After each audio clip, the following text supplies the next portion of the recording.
I hear this all the time from students. I don't have time to draw outside of class time. Or, I just don't know what to draw when I'm on my own.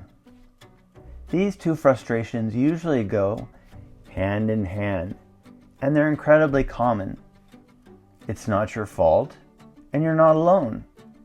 I've been there myself, and I've seen hundreds of students fall into the same cycle. They only draw when a class forces them to, then stop completely when the external push ends. But here's the truth.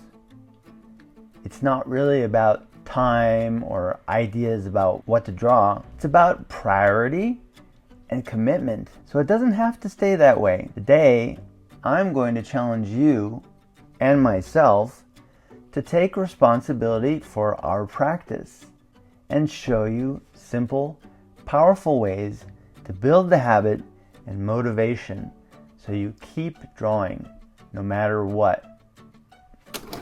Hey, Mike here, former Disney animator. This is one character I got to help bring to life. And also this guy. I got to study figure drawing with legends like Vilpu, Stanchfield, and Houston. And right now I'm drawing every day from a little studio in Florence, Italy.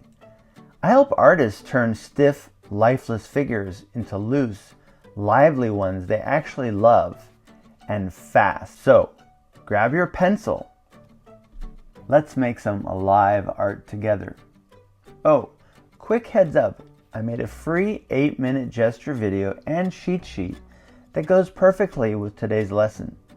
And I also have something brand new called the Simplicity Mastery Mini Course, just $29 for instant access to the foundation lesson from static to dynamic. Grab either one anytime you want. It's linked at the top of the description and in the pinned comment. Here's a question for you.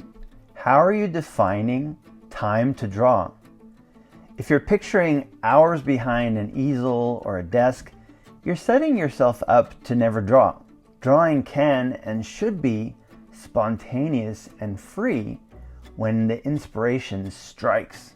I have my own saying that I think Walt would love. Don't draw uninspired. In other words, don't just grind out drawings because some teacher said you need to rack up those mythical 10,000 bad drawings to get to the good ones. If you're not inspired, don't draw.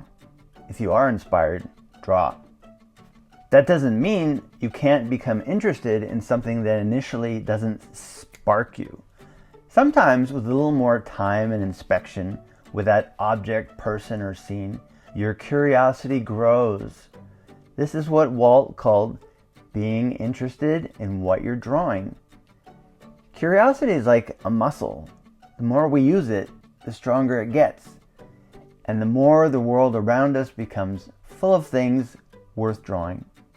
And when my students take my advice and start carrying and using their sketchbook everywhere, they feel a huge shift. They no longer wonder, what do I draw? Because out in the world, the options are endless. That's when the real magic starts. Drawing stops feeling like a chore and starts feeling like a joy. You've probably tried everything to build the habit of drawing. Setting timers to remind yourself, time to draw, but then it starts feeling forced like a chore. Or you plan a sketching date with some buddies, but nobody shows up and you're left staring at an empty page. Trust me, I've been there. I've seen hundreds of students stuck in the same loop, frustrated and feeling like something's just missing. It doesn't have to stay that way. It's really common to think, if I'm going to improve my drawing skills, I have to dedicate long periods of time to make a difference. This is not only not true, it puts so much unnecessary pressure on yourself that you just keep putting it off. Short bursts of sketching are the way to go. They're fast, high adrenaline, and often produce some of the best drawings I've ever made. But to have the opportunity for those short bursts, you need to carry your sketchbook with you. And I don't mean in your backpack or your bag. I mean on your body, like in your pocket, or in your hand or under your arm. This is the only way you'll remember that you have it. And then you'll use it when those unexpected, inspirational sketching subjects show up out of nowhere. Keep your eyes open for them.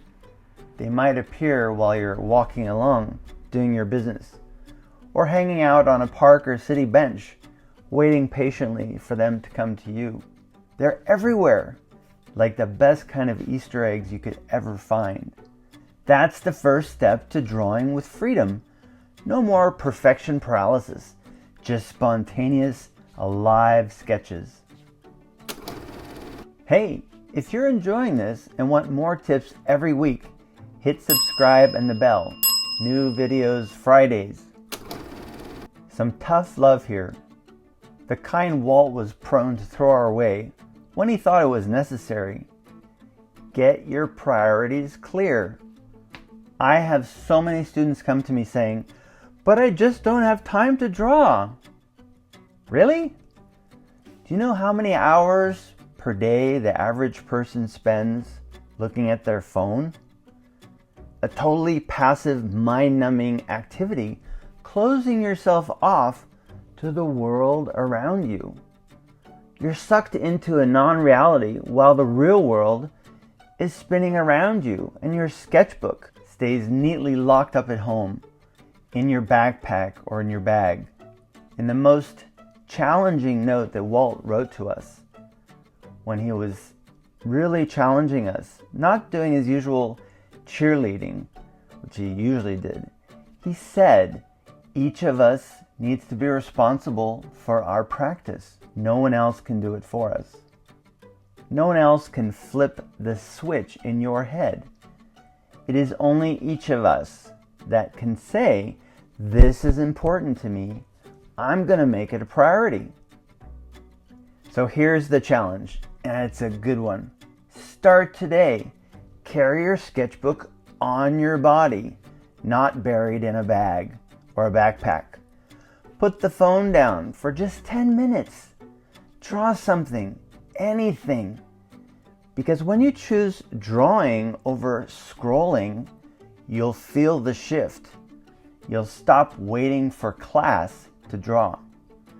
You'll become your own teacher, and your sketches will start to feel alive again.